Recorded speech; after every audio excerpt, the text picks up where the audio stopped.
Kapisenduan kapisenangan pibebasan kuma di kayu tensenan hinonggo kono po. Sekali lagi saya Ellen Dumbong ingin berkongsi sedikit pendapat dan observation tentang perkembangan politik semasa di Sabah, terutamanya yang berkaitan dengan PRN yang ke-17. Hari itu pada 15 hari bulan November telah diadakan penamaan calon untuk pemilihan DUN alih-alih Dewan Undangan Negeri Sabah. Dan kita telah melihat betapa banyaknya parti-parti politik dan calon-calon yang telah bertanding. Mengikut catatan saya, dikatakan ada 596 calon yang bertanding untuk memilih 73 calon, ya. 73 calon, 73 kawasan, ya. Dan daripada 596 itu parti-parti yang bertanding antaranya ialah of course calon bebas 74 orang, Warisan 73, Parti Impian Sabah 72, GRS 55, STA 46, Barisan Nasional 45, Perikatan Nasional 42, KDM, Parti KDM 40, APKO 25, Pakatan Harapan 22, PKS 20, ya. Jadi semuanya 596. Dan ada lagi parti-parti yang lain yang bertanding yang mencalonkan kurang daripada 20, termasuklah Parti Anak Negeri, PPRS, PBK, Rumpun, SEPP yang Rakan STA, ya, PR, Parti Perpaduan, Parti Bersama, Parti Aspirasi, Parti PBM, GAS, SPP. Banyak nama-nama yang kita belum dengar. Hanya melalui pilihan raya ini baru kita nampak, ada pula parti-parti begini, ya. Ada dua keadaan. Ini menunjukkan bahwa kita mengamalkan demokrasi lah. Kan, siapapun boleh bertanding. Parti-parti bertanding, kalau tidak parti pun boleh calon bebas. Maksudnya boleh bertanding lah. Ini yang bagus dengan Malaysia nih. Kita percaya pada pilihan raya. Banyak negara-negara yang tidak percaya pada pilihan raya, tidak perlu memilih melalui pilihan raya. Malah bila kita mulakan bila Sabah bermula 1963, saya ingat ada pemilihan dulu, ya. Dan memang dari mula kita sudah bikin parti politik. Parti politik yang ditubuhkan pada 1962, gitu kan. Mulanya parti di Sabah, ya. Jadi ada pemilihan. Banyak negara yang tidak pemilihan ini. Termasuklah Brunei, mana ada tidak parti politik. Di Myanmar, mana ada pemilihan. Kalau di Ukraine, Presiden Zelensky belum ada pilihan raya sampai sekarang. Di PLO, Mahmud Abbas tidak ada pilihan raya. Jadi atau di Gaza hari itu oleh Hamas, mana ada pilihan raya, kan. Jadi kita beruntung lah karena ada pemilihan. Cumanya, adakah pemilihan kita ini adil? Adakah SPR ini adil? Adakah pembahagian kawasan-kawasan itu adil? Dan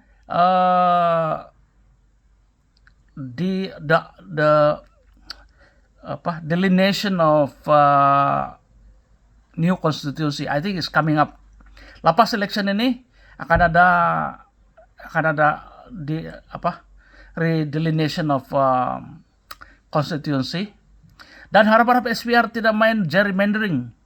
Gerrymandering ini pergi ikut-ikut macam itu ular, mau pergi ambil itu yang mau tentukan siapa pengundi kan. Dan Malaysia ini malang sekali. Kita punya politik ini berdasarkan pada perkauman. Jadi perkiraan kita perkauman. Jadi bila bikin itu konstitusi kan, ikut itu apa. Dan saya tidak tahu lah, adakah adil ini yang SPR ini. Adakah dia kasih banyak untuk beberapa orang atau tidak, saya tidak tahu. Tapi harap-harap tidaklah. Kenapa? Kalau SPR tidak adil, Malaysia itu tidak akan berjaya. Kalau pemilihan kita tidak tentu, Malaysia itu gagal. Ada lebih baik diperbetulkan pemilihan ini, proses pemilihan ini, supaya Malaysia itu ada check and balance. Pemilihan itu adalah sebenarnya satu proses yang murni ya, untuk memilih calon-calon, menapis calon-calon yang siapa yang sangat layak untuk memimpin negara. Jadi kalau kita distort itu proses, kita kacau itu proses, tidak tentu itu proses. So, macam itu yang si Elon Musk bilang, garbage in, proses-proses pemilihan, garbage out. Karena itu proses penghilangan, proses pilihan raya itu tidak tentu, banyak distortion, banyak banyak kesalahan, banyak kejanggalan, banyak kecacatan. Jadi kita tidak mau itu. Jadi adalah menjadi satu kepentingan untuk Malaysia dan untuk Sabah khasnya, sekiranya SPR itu bertindak dengan telus dan adil, dan semua itu pembikinan konstitusi itu, persempadanan semula itu dibuat dengan baik demi untuk Malaysia, kepentingan Malaysia, bukan kepentingan orang Melayu, bukan kepentingan orang Iban, bukan kepentingan orang Cina. Jangan pikir itu. Bukan perkiraan kaum yang sepatutnya.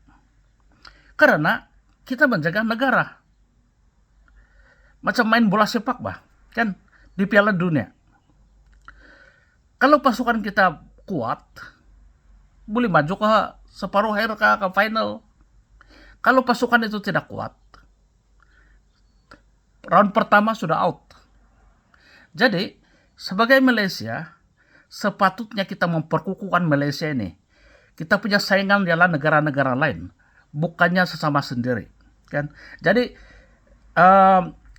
beri peluang untuk semua rakyat untuk menyumbangkan kepada negara ini. Karena sekiranya semua bakat-bakat rakyat Malaysia diambil kira, negara akan maju. Jadi, kembali kepada pemilihan, ini adalah satu proses, ya, proses menapis, proses memilih calon-calon yang pemimpin-pemimpin yang baik.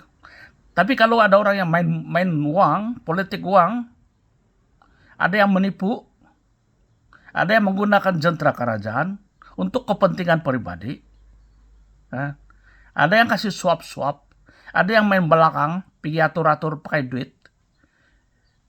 Itu satu perbuatan yang salah dan merusakkan negara itu sendiri, ya. Jadi, oke. Dalam pilihan raya ini memang susah untuk meramalkan siapa yang menang. Karena terlalu banyak calon. Jadi bagaimana kita memisahkan mana yang dipilih, mana yang patut dipilih. Memandangkan ada satu isu besar sekarang ini, kita berhadapan dengan satu isu besar yang menentukan masa depan Sabah. Sabah ini all this while have been begging, merayu, mengemis kepada KL untuk bagi duit. Jadi kadang-kadang bagi 6 bilion lah, berapalah. Tetapi tidak semestinya 6 bilion itu dibagi semua. Kadang-kadang ada yang tidak kena pakai pun, habis tidak disalurkan dalam tempo yang diperlukan. Jadi tidak dapat dilaksanakan. Kan? Jadi dan 40% daripada hasil daripada kutipan hasil di Sabah oleh kerajaan pusat 100% yang dipungut, 60% kerajaan pusat ambil untuk dibagi-bagikan kepada semua negeri-negeri di Malaysia termasuk Sabah dan Sarawak. Manakala 40% pula KL tolong pungut, lepas itu kembalikan kepada Sabah, kerajaan Sabah. Dan ini 40% ini dimasukkan dalam satu State Consolidation Fund. Satu akaun yang disatukan ya untuk Sabah. Dan saya tidak tahu sama ada kerajaan pusat ada ini akaun atau tidak. Itu perlembagaan yang tetapkan itu ada akaun. Ya. Jadi kalau ada akaun, patutnya setiap tahun kerajaan pusat taruh 40%. Jadi kita tahulah berapa yang masuk, berapa yang keluar, berapa yang KL sudah kasih masuk, berapa yang sudah kasih sama Sabah. Ini PMX Datuk Seri Anwar Ibrahim pun tidak tahu. Dulu dia Menteri Keuangan berapa tahun? Anda Dr. Mahathir. Dan sekarang pun Menteri Keuangan dia bilang dia pun tidak tahu. Jadi macam mana? So transparansi pengurusan keuangan negara Malaysia pun banyak yang perlu dipersoalkan ya. Jadi berbalik kepada pilihan raya ini. Jadi macam mana menang? Jadi sekarang oleh karena 40% tidak dibayar dan orang Sabah marah, penghakiman telah dibuat pada 17 Oktober yang lalu dan KL bilang tidak mau merayu, sekarang mau merayu. Dan PMX bilang berunding. Ini bukan soal runding. 40% ini bukan runding. Tidak runding, bayar saja.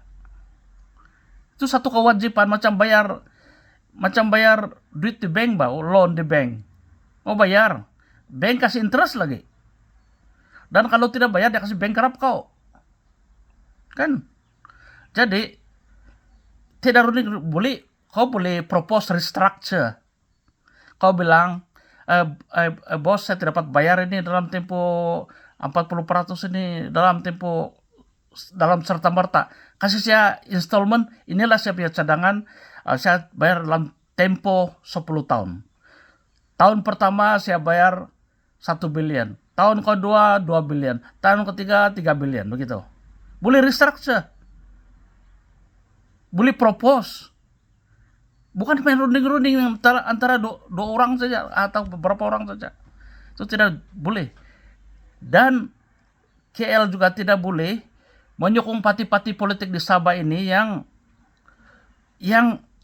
senang kena picit balabak, yang senang dipengaruhi, yang buduh-buduh, yang yes bos. Nanti PMX bilang, saya kasih kau project, kok aku nah? Bukan main begitu punya. Dan harap-harap dia jangan buat begitu ya. Ini kita punya imagination, kalau banyak betul mainan politik Malaysia ini, kita punya imagination pun macam-macam. Kan? Tapi kita harap semuanya berjalan baik. Kan?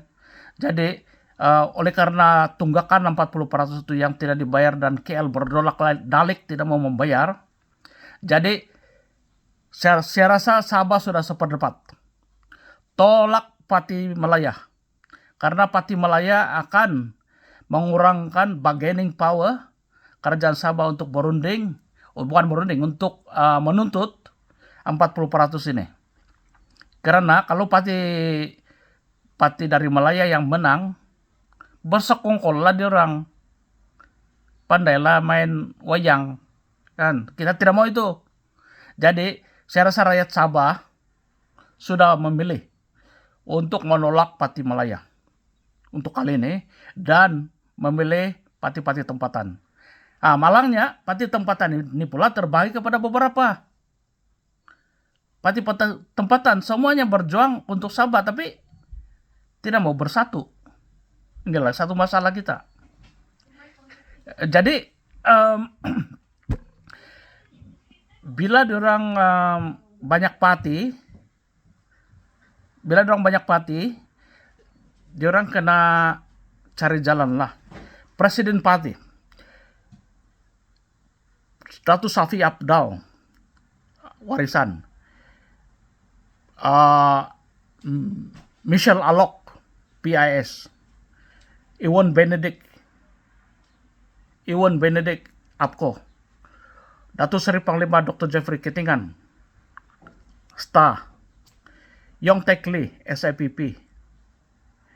Dan beberapa lagi, ya. Seharusnya mereka bersatu. Tetapi dalam banyak kawasan, mereka ini bertemu, dan calon-calon yang mereka ketengahkan semua yang ego dia besar, jangan main-main, yang izone itu, ya. Yang tidak mau runding banyak. Kita radu, saya udah bilang kan. Oke. Tapi ini presiden boleh bercerita lah, boleh bincang sesama sendirilah. Karena tujuan kita seperti yang saya katakan tadi adalah memilih calon yang baik untuk kerajaan negeri Sabah. Jadi seharusnya ada kerjasama. Oke, pilihlah dari parti-parti itu siapa yang bagus, kasih ketengahkan, kan? Kasih ketengahkan. Dan siapa yang belum berapa tuh,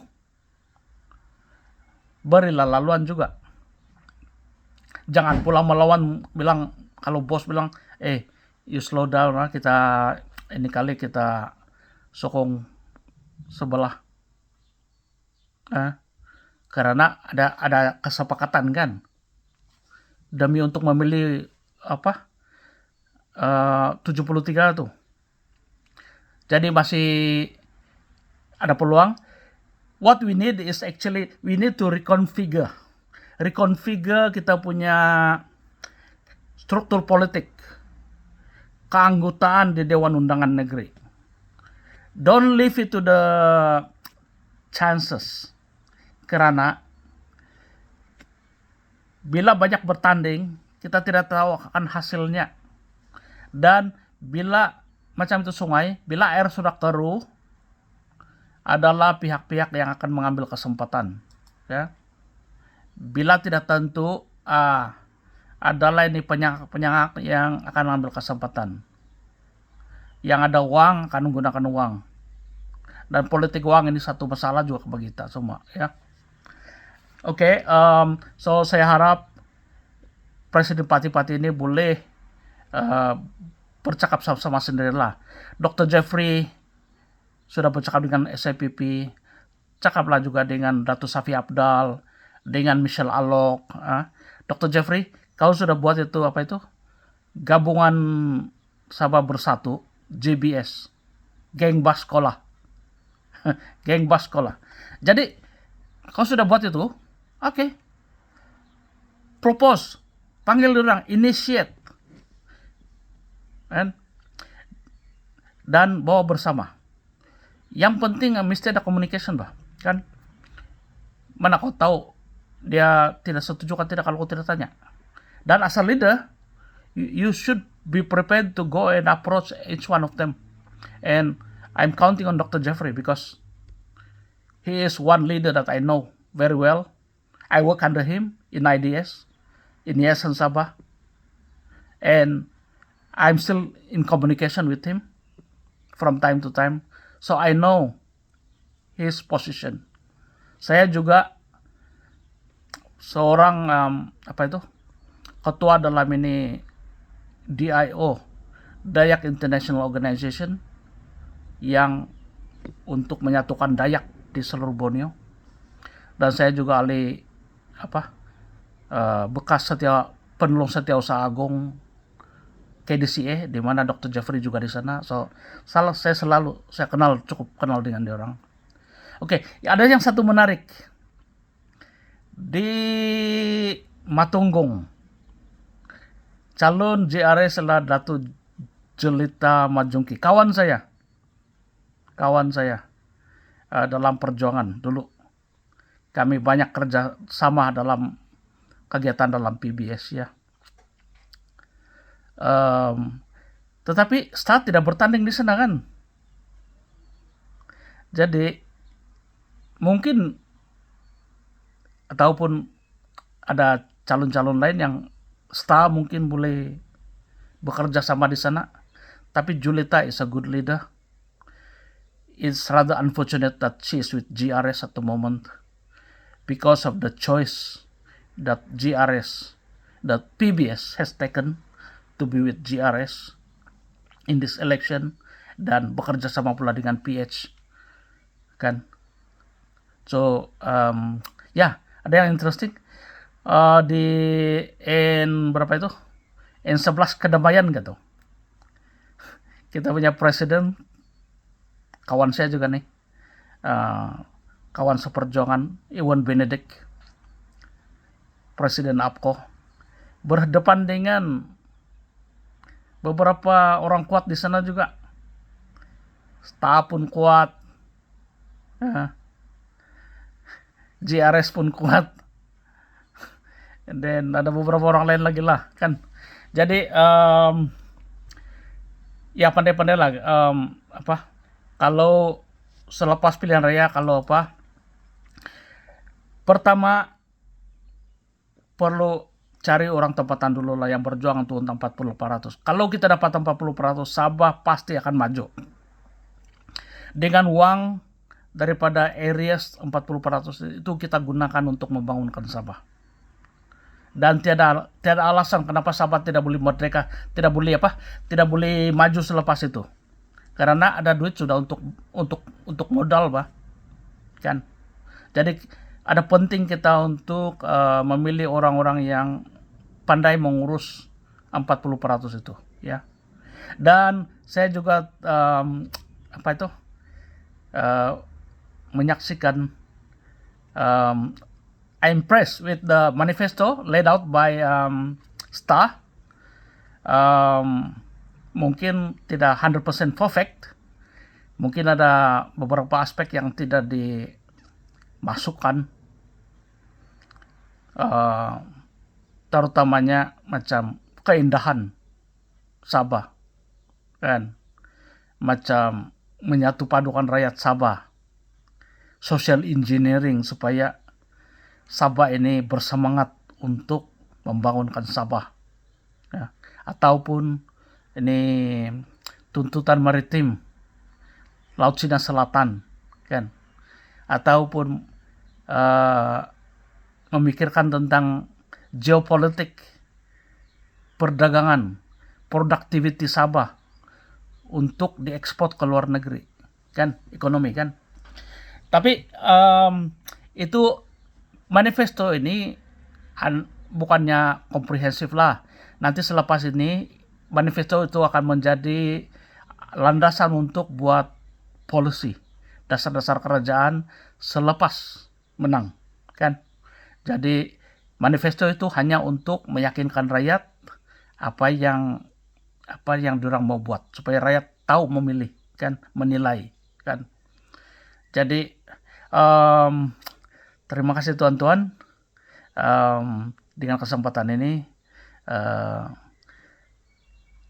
saya terus semangat, walaupun saya di New Zealand, saya terus semangat untuk melihat keadaan. Dan kalau kamu ikut saya punya Facebook, kamu tahulah tuh apa yang saya sarankan.